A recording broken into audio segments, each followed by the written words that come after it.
Hey, everybody. Thank you so much for tuning in here. It's April market update here. I have my first two-time guest, Colin Dobrin. Thank you so much. He's a boots on the ground, awesome realtor in the area, the Portland metro area, and it's going to give us some really good insight on what's happening right now in the market. So just going to dive right on into rate update here.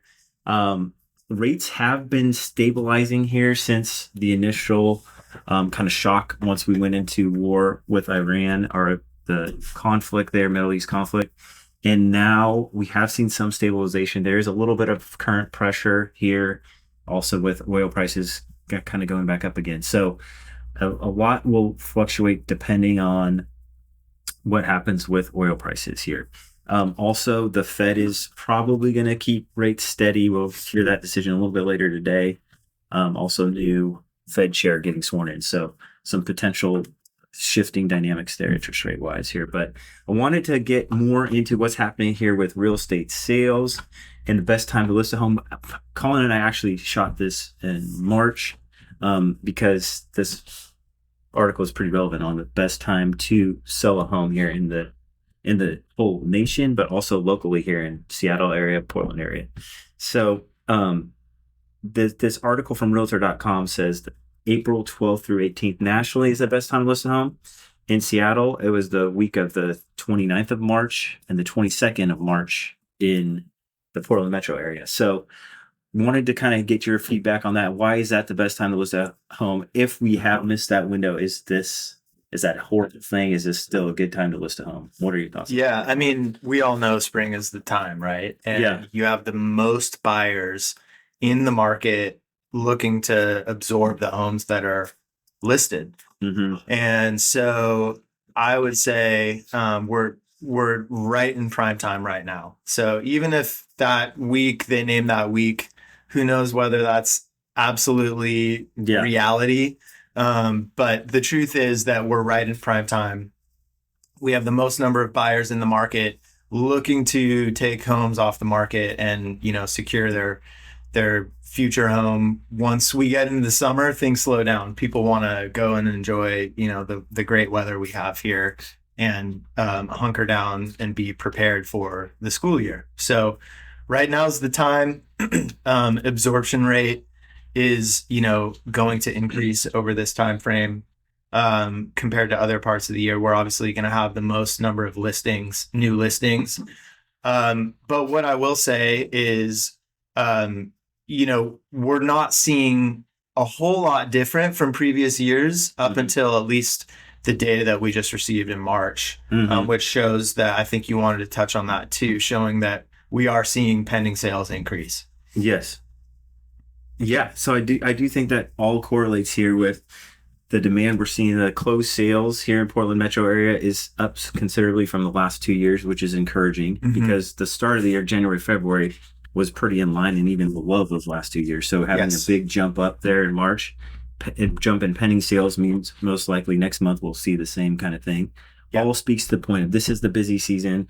And also going to affordability, this is the best affordability we've seen since the last busy buying season of 2022. So it makes sense that we would see a little bit more, albeit not necessarily as much as what forecasters were initially estimating for this year.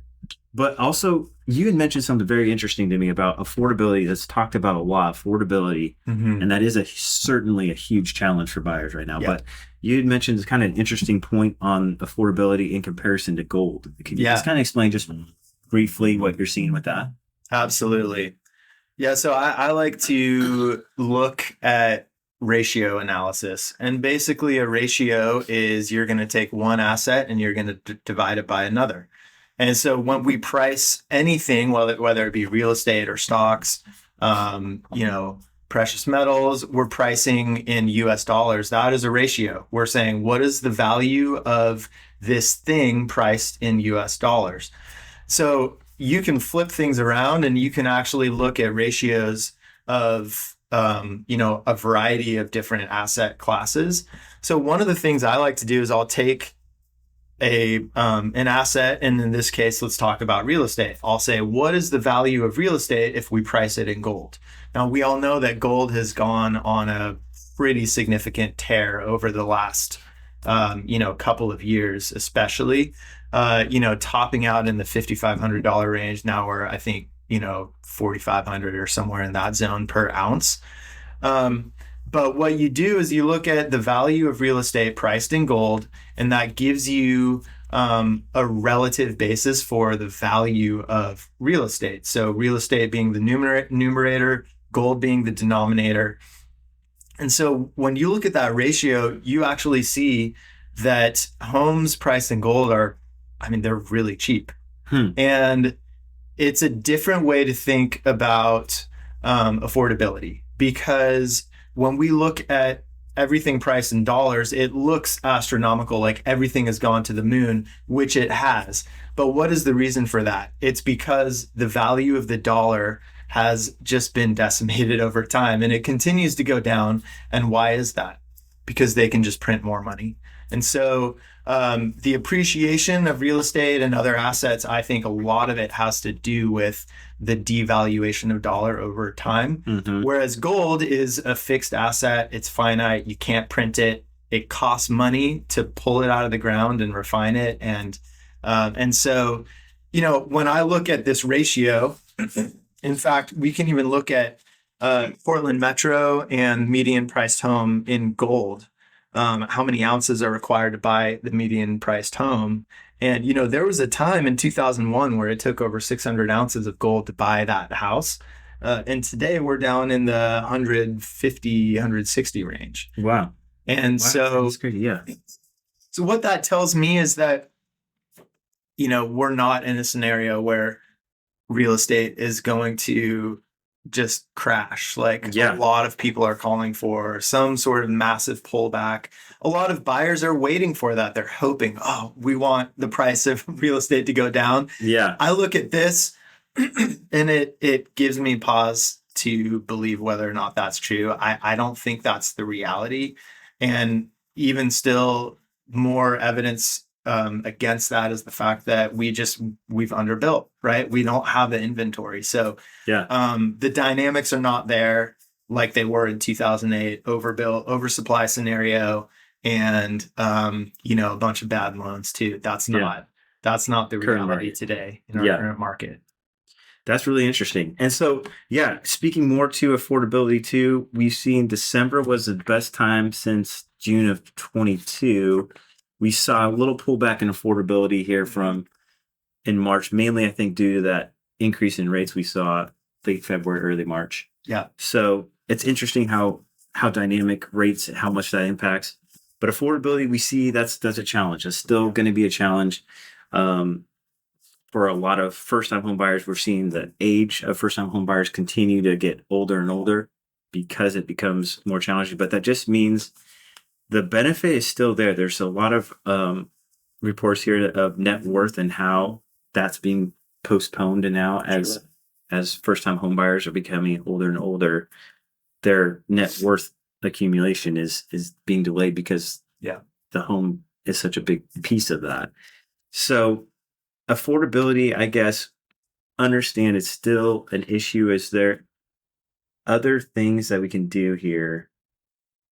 I mean, to help. What's your help to people that, okay, I want to buy a home. This is just affordable. What kind of is your advice in that kind of situation? I mean, the first thing would be to talk to you because like it. I didn't set that up, but hey, you call it. You don't know what you don't know. Right. So I would say, number one, you need to talk to a lender. You need to get a sense for your, budget and what you can qualify for. So I find sometimes people are surprised, right? Mm-hmm. They start the process and realize, actually, I can afford, what I want to buy. Yeah. And so that would be step number one. The other steps, really it's about setting a goal. It's just the age-old wisdom of, spending less than you earn and saving that money, setting a budget goal, and putting that money aside so that you can eventually purchase a home, which, in my opinion, the home purchase, you are going to be paying for lodging, for a roof over your head, no matter what, right? Yeah. Whether you're renting or whether you're purchasing. And so I view I view a home purchase as a way to lock in your cost over a long period of time. And we're fortunate in the US to have the ability to lock in a 30-year fixed rate. That's not the reality in most of the world. Yeah, that's a good point. In most of the world, they get a variable rate that is going to adjust to market rate after, let's say, 4 years or 5 years. So if interest rates go up, then all of a sudden your payment goes up. Well, here we have the benefit of locking in that cost for a long period of time. And if you believe that there will be inflation over time, if you believe that the value of the dollar is going to continue to go down, then it's a great play to lock in that cost right now. Your principal and your interest are going to be fixed for 30 years. And so lock that in. And as time goes on, your income will go up as inflation continues. Yeah. Because that's been the reality for the last however long, right? It's not going to change. So Cool. that's how I think about it. I agree. I think that's really good wisdom there. Man, thank you very much for that info. I like to do song of the month. I'm going to do a couple songs. Love Story by Indila. My wife's already sick of that one. She skips me pretty much any time to play that one now. And Love You Less by Kevin Garrett. I've been on a big Kevin Garrett kick lately. And Justin Bieber too with Coachella. I mean, he was fire. But you have one too to share, which is cool. Do you remember? We talked about it last month. And from your daughter? Yeah, so we've been doing, my wife will say, like, hey, it's family cleanup time or family cooking time. And so then my daughter, who's 6 years, just turned 6 a couple days ago, she'll say, let's do girl jazz.